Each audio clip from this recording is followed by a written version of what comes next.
The Tale of Peter Rabbit, based on the original art and story by Beatrix Potter.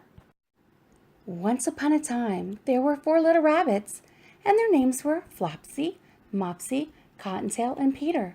They lived with their mother in a sandbank underneath the root of a very big fir tree.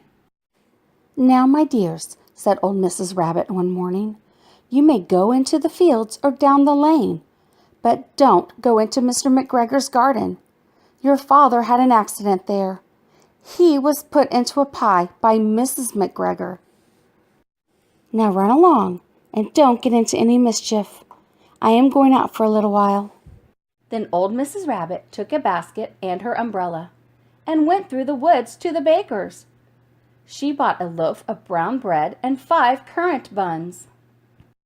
Flopsy, Mopsy, and Cottontail, who were good little bunnies, went down the lane to gather blackberries. But Peter, who was very naughty, ran straight away to Mr. McGregor's garden and squeezed under the gate. First, he ate some lettuces and some French beans, and then he ate some radishes. And then, feeling rather sick, he went to look for some parsley. But round the end of a cucumber frame, whom should he meet but Mr. McGregor? Mr. McGregor was on his hands and knees, planting out young cabbages. But he jumped up and ran after Peter, waving a rake and calling out, "Stop, thief!" Peter was most dreadfully frightened. He rushed all over the garden, for he had forgotten the way back to the gate. He lost one of his shoes among the cabbages, and the other shoe among the potatoes. After losing them, he ran on 4 legs and went faster, so that I think he might have got away altogether if he had not unfortunately run into a gooseberry net and got caught by the large buttons on his jacket. It was a blue jacket with brass buttons, quite new. Peter gave himself up for lost and shed his big tears, but his sobs were overheard by some friendly sparrows, who flew to him in great excitement and implored him to exert himself. Mr. McGregor came up with a sieve, which he intended to pop upon the top of Peter, but Peter wriggled out just in time, leaving his jacket behind him, and rushed into the tool shed and jumped into a can. It would have been a beautiful thing to hide in, if it had not had so much water in it. Mr. McGregor was quite sure that Peter was somewhere in the tool shed, perhaps hidden underneath a flower pot. He began to turn them over carefully, looking under each. Presently, Peter sneezed, "Kerchoo!" Mr. McGregor was after him in no time, and tried to put his foot upon Peter, who jumped out of a window, upsetting 3 plants.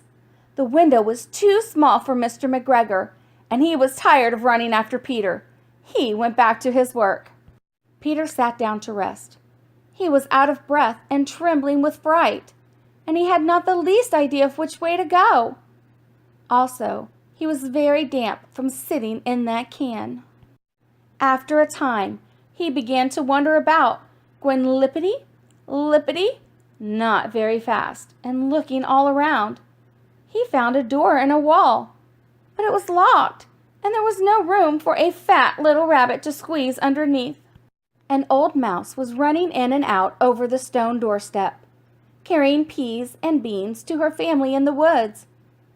Peter asked her the way to the gate, but she had such a large pea in her mouth that she could not answer. She only shook her head at him. Peter began to cry. Then he tried to find his way straight across the garden, but he became more and more puzzled. Presently, he came to a pond where Mr. McGregor filled his watering cans. A white cat was staring at some goldfish. She sat very, very still, but now and then the tip of her tail twitched as if it were alive. Peter thought it best to go away without speaking to her. He had heard about cats from his cousin, little Benjamin Bunny. He went back toward the tool shed, But suddenly, quite close to him, he heard the noise of a hoe.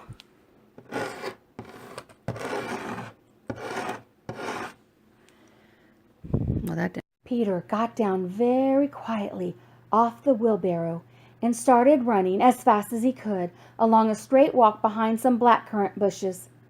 Mr. McGregor caught sight of him at the corner, but Peter did not care.